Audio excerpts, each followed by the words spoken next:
आप सभी को राधा वल्लभ श्री हरिवंश जय जय श्री राधे।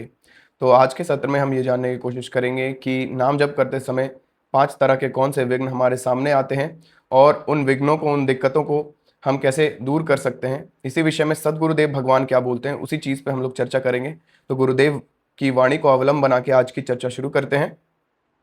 गुरुदेव बताते हैं, जब नाम हमारे अंतःकरण में प्रवेश करता है तो वह वहां अपनी परम शीतलता प्रदान करता है। हमारा विषयों में आसक्त मन इस शीतलता को सहन नहीं कर पाता और अपनी सत्ता बचाने के लिए छटपटाता है, छुटकारा पाना चाहता है। तो क्या होता है, जब हम गहनता से नाम जप करना शुरू करते हैं तो मन विचलित होता है। जैसे बहुत दिन के पड़े हुए मैल पे जब हम एसिड डालते हैं साफ करने के लिए या सर्फ डालते हैं तो वो कैसे खलबली मचा देता है, उस चीज को वो कैसे छटपटा के छोड़ने लगता है। तो उससे हमको घबराना नहीं चाहिए। ये उस अनंत जन्म के मलिन संस्कार को नाम भस्म करता है। ठीक है, तो वही नाम आज नाम जब कोई शुरू करता है या करने लगता है तो उसको 5 कौन कौन से बड़े बड़े विघ्न उसके सामने आ जाते हैं, उसको कैसे दूर करना है, इस विषय में गुरुदेव बता रहे हैं। भजन मार्ग पर चलना किसी रणभूमि में उतरने जैसा है। यहाँ आपका मुकाबला किसी बाहरी शत्रु से नहीं बल्कि अपने ही बलवान मन और जन्म जन्मांतर के उसमें पड़े संस्कारों से है। मन बहुत बलवान है भाई, कोई ये ना समझे कि मन बहुत स्ट्रांग है। बूढ़े से बूढ़े लोग भाई देखो, आज के टाइम का जो कलयुगी मोबाइल है उसके चक्कर में पड़ के क्या क्या चीज मतलब व्यसन है भाई, बिना उसके सो नहीं पा रहे हैं, बिना उसके उनका मन नहीं लग पा रहा है। जितना बच्चे नहीं जुड़े हैं ना मोबाइल से उतना बूढ़े जुड़ गए हैं। हम ऐसा देखने को आता है भाई, ये मेरा खुद का पर्सनल एक्सपीरियंस है। जैसे ही आप नाम जप की तीव्रता बढ़ाते हैं, आपका मन और बाहरी जगत आपको विचलित करने के लिए प्रचंड वेग से आक्रमण करते हैं। ठीक है, एक सच्चे साधक की निष्ठा एक शूरवीर योद्धा की भांति होनी चाहिए। योद्धा का लक्ष्य केवल विजय होता है। वह युद्ध में प्राण दे सकता है लेकिन पीठ दिखाकर भागता नहीं है। इसी प्रकार चाहे आंतरिक विकार कितना भी प्रताड़ित करे या बाहरी जगत कितना ही उपहास उड़ाए, साधक को अपने संकल्प से डिगना नहीं चाहिए, उसे निर्विकार होकर लड़ना चाहिए। और भाई देखो, जो नहीं लड़ा है ना उसको नहीं मिला, सिंपल से भगवान है। जो नाम जप करेगा उसको भगवान मिलेंगे, जो नाम जप करेगा उसको भगवान, जो नाम जप नहीं करेगा उसको भगवान नहीं मिलेंगे, परम शांति का अनुभव नहीं कर पाएगा। ठीक है, नाम जप ही इस कलयुग में कुंजी है भाई। और अगर कोई ये सोचता है कि नाम जप के बिना वो इस संसार में शांति पालेगा तो उसकी सबसे बड़ी भूल है भाई।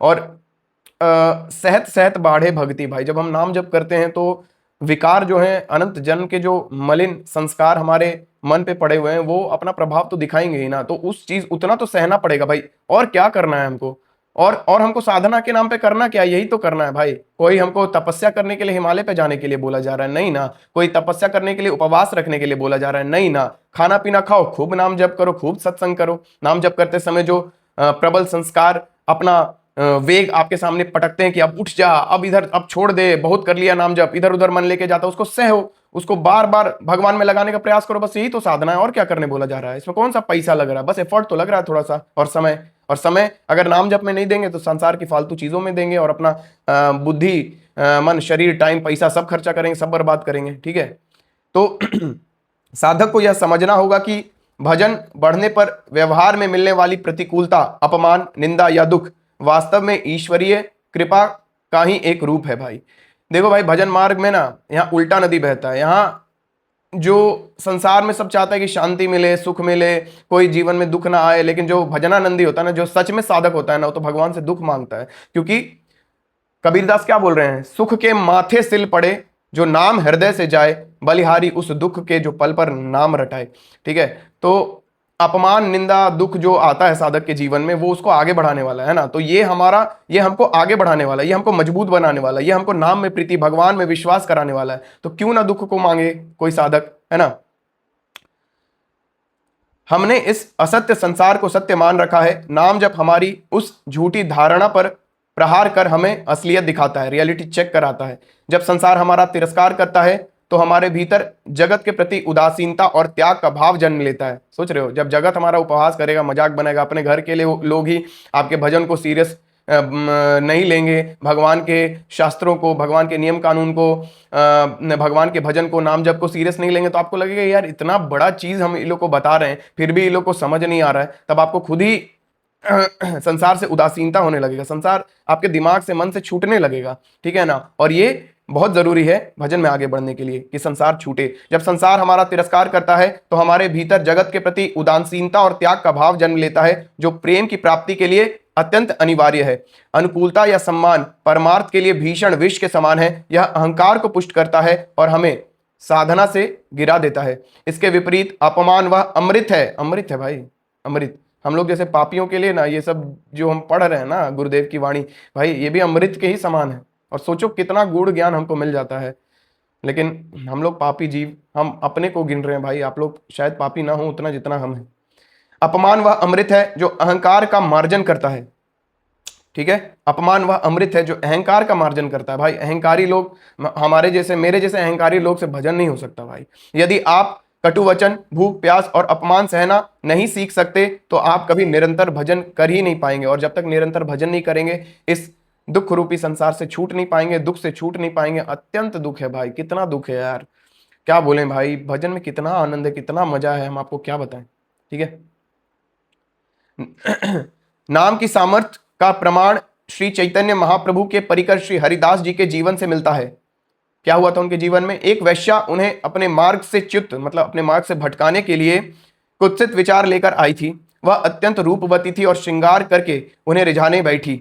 वह पहले दिन बैठी, दूसरे दिन बैठी, लेकिन तीसरे दिन तक आते आते नाम की प्रचंड पावन शक्ति ने उसके हृदय के विकारों को भस्म कर दिया। आई थी हरिदास जी को गिराने, खुद ही भगवान के चरणों में गिर बैठी। वह वैश्या जो पतित करने आई थी स्वयं महापुरुष के चरणों में गिरकर रो पड़ी। नाम की शक्ति ने एक घोर विषय वासना युक्त हृदय को महाभागवत में बदल दिया। हरिदास जी ने उसे हरिदासी नाम देकर अपनी कुटिया प्रदान की और वह नाम जप में लीन हो गई। यह दर्शाता है कि नाम में वह बल है जो किसी भी विकल हृदय को निश्चल कर सकता है। यदि आज भी हमारे भीतर संसार का आकर्षण बना हुआ है तो इसका अर्थ है कि हमारे नाम जप और शरणागति में अभी कमी है। देखो भाई, जितना जितना हम लोग साधना में आगे बढ़ते जाएंगे ना, नाम जप हमारा अंदर हृदय में प्रवेश करता जाएगा ना, उतना उतना परसेंट संसार छूटता चला जाएगा। ये नियम है ना। कोई और इसके लिए कि कितना संसार छूटा, इसके लिए आपको पूरा दुनिया से प्रमाण पूछने का जरूरत नहीं है। हृदय प्रमाण हो जाएगा आपका कि भाई कुछ तो हो रहा है अंतर, कुछ तो घट रहा है अंदर, ठीक है।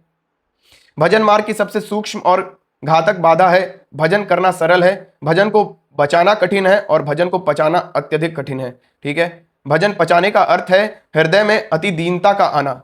अति दीनता, दुर्वासा ऋषि जैसे मंत्रवेत्ता, दुर्वासा ऋषि जो इतने बड़े महापुरुष हैं, जो जल में समाधि लगाने की सामर्थ्य रखते थे, वे भी अपनी तपस्या के अभिमान के कारण भक्त अम्बरीश जी की दीनता के सामने परास्त हो गए। जब सुदर्शन चक्र दुर्वासा जी के पीछे पड़ा तब अम्बरीश जी ने अपनी संपूर्ण साधना का फल अर्पित करते हुए उनकी रक्षा की प्रार्थना की। देखो भाई, हम लोग के पास थोड़ा बहुत धन हो जाता है तो भाई हम लोग एक दो रुपया देना नहीं चाहते हैं। और अम्बरीश जी कैसे राजा थे कि मतलब अपने भजन का पूरा पावर, पूरा पुण्य दुर्वासा जी को बचाने के लिए, जो कि उनके अगेंस्ट में ही खड़े हैं, दे दिए। भाई इतना दीनता। और हम लोग अपने हृदय में एक बार झांक के देखेंगे हम लोग किस मिट्टी के बने हैं कि भाई इतना धूर्त, इतना कुटिल, इतना क्या बोले बदमाश हम लोग हैं भाई, कि हम लोग तो चप्पल जूता बेल्ट से भी बीच रोड में पिटाई करें फिर भी हम लोग ना सुधरे, ठीक है। तो भगवान का नाम ही सुधार सकता है, अपने बल से हम लोग नहीं सुधर सकते हैं। यह दीनता ही प्रेम का द्वार है। यदि साधना के बाद भी स्वभाव में क्रोध या मैं भजनानंदी हूं ऐसा अहंकार का भाव शेष है तो समझ लीजिए कि अभी नाम का रंग चढ़ना शेष है। चैतन्य महाप्रभु ने प्रेम रस प्राप्त करने का अचूक सूत्र त्रिनादपि सुनिचेन, स्वयं को तिनके से भी छोटा मानना और तरोरिव सहिष्णुना, वृक्ष जैसी सहनशीलता दिया है। मतलब क्या दिया है? त्रिनादपि सुनिचेन तरोरिव सहिष्णुनाम, मतलब अपने आप को घास जो होता है ना, घास कैसे पैर रखो दब गया, पैर हटाओ फिर खड़ा हो गया, वैसा तृण से मतलब घास से भी छोटा मानो, है ना, कि अहंकार न रहे, ठीक है। और वृक्ष जैसा सहनशील, कोई अपमान करे, कोई गाली दे तो सह जाओ, ऐसा सहनशीलता, वृक्ष जैसा सहनशीलता और घास जैसा अपने आप को तिनके जैसा छोटा मानना, ठीक है। तिनके से भी छोटा मानना, बताओ तीन का क्या औकात रखता है, तीन का फूक दिए उड़ गया वैसा। इसके साथ ही अमानीना मानदेन का सिद्धांत अत्यंत महत्वपूर्ण है।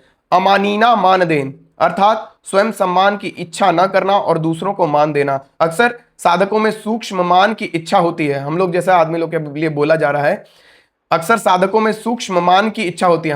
हम लोग में तो प्रबल मान की इच्छा है कि हमको कोई भजनानंदी बोले, अरे वाह वाह कितना भजन करता है, कितना साधना में लीन है, आहा, अरे मंदिर में कितना, बाप रे बाप कितना अच्छा स्तुति करता है। ये अपना ही, हम अपना परिचय दे रहे हैं आपको, ठीक है। अक्सर साधकों में सूक्ष्म मान की इच्छा होती है, और एकदम सही है भाई, कहे नहीं है भाई, इस कुटिल हृदय को मान की इच्छा है, मान स्वीकार करना चाहिए हम लोग को। महाराज जी उदाहरण देते हैं कि यदि किसी उत्सव में सबको माला पहनाई जाए या चादर उड़ाई जाए और केवल आपको छोड़ दिया जाए तो क्या आपका मन विक्षुब्ध होता है? यदि हाँ तो अभिमान का विष भीतर जीवित है। सेवक जी महाराज ने सेवक वाणी में स्पष्ट कहा है, शत्रु मित्र सम जानी, मान अपमान सम, दुख सुख लाभ न हानि, यह जो कृपा हरिवंश की। जब तक आप शत्रु मित्र मान अपमान और सुख दुख में समान रहकर सहना नहीं सीखेंगे तब तक वह अलौकिक प्रेम प्रकाशित नहीं होगा। देखो भाई, गुरुजन हमको नियम कानून बताते हैं, युक्तियां बताते हैं, ताकि उस शाश्वत प्रेम का आस्वादन हम कर सकें, उस भगवान को हम पा सकें, भगवत प्राप्ति कर सकें। और सब जो इस मार्ग पे चलाना, किसी भी मत संप्रदाय का क्यों ना हो, अगर जो सीरियसली इस मार्ग पे चलाना, वो आपको यही सब चीजें बताने वाले, कोई अलग नहीं बता रहा। अगर कोई अलग बता रहा है, अगर कोई अलग बता रहा है तो उसने अभी रस नहीं चखा भाई। इसीलिए सत्संग सोच समझ कर करना चाहिए कि भाई ये सही में सत्संग हो रहा है कि नहीं। तो निष्कर्ष बताते हुए गुरुदेव बता रहे हैं, नाम जप से प्रेम तक की यात्रा स्वयं को मिटाने की यात्रा है। साधना की सफलता इस बात में नहीं है कि आपको कितनी अनुकूलता मिली, लेकिन हम लोग को तो भाई अनुकूलता ही चाहिए। हम लोग भगवान का भजन, भगवान का मंदिर क्यों जाते हैं? ताकि हमारे जीवन में और सुख सुविधा जुटे और अनुकूल हो, दुख मिट जाए, सुखी सुख बरसे, इसीलिए तो जाते हैं हम लोग जैसे कुटिल हृदय, इसी के लिए जाते हैं, मानना पड़ेगा हम लोगों को। लेकिन क्या बताया जा रहा है, साधना की सफलता इस बात में नहीं है कि आपको कितनी अनुकूलता मिली, बल्कि इसमें है कि प्रतिकूलताओं के थपेड़ों के बीच क्या आपका नाम अटूट रहा, क्या आप स्थिर रहे, क्या आप न्यूट्रलिटी में रहे, क्या आप सम में रहे, क्या आप द्वंद्व जब आया बहुत अच्छा आपके साथ बीतने लगा तो फूल के कूदने लगे, और बहुत बुरा बीतने लगा तो छटपटा के छितरा गए? ऐसा तो नहीं हो रहा है। अगर ऐसा हो रहा है तो अभी भजन का रस नहीं मिला है भाई। भजन का रस मिलेगा तो द्वंद्वों में सम रहेंगे, नाम हमेशा याद रहेगा, नाम नहीं छूटेगा, ठीक है। नाम इसीलिए भाई बोलते हैं ना कि भाई सत्संग करो, दबा के करो, मन भर करो, सब तज भजिए नंद कुमार। क्या कहा जा रहा है? सब कुछ छोड़ छाड़ के भगवान का भजन करो भाई। और देख ही रहे हो कैसा विषम परिस्थिति, इस संसार का तो वैसे हमेशा से विषम परिस्थिति रहा है। दुखालयम अशाश्वतम में कहाँ सुख का खोज हम लोग कर रहे हैं। इसीलिए भगवान का भजन करने के लिए मानव देह मिला है। इस बात को हृदयंगम करके नित्य सत्संग करिए, नित्य नाम जप करिए। इसी मंगल कामना के साथ आपसे अगले वीडियो में मिलेंगे। तब तक के लिए राधा वल्लभ श्री हरिवंश। जय जय श्री राधे, श्री राधा वल्लभ लाल की जय।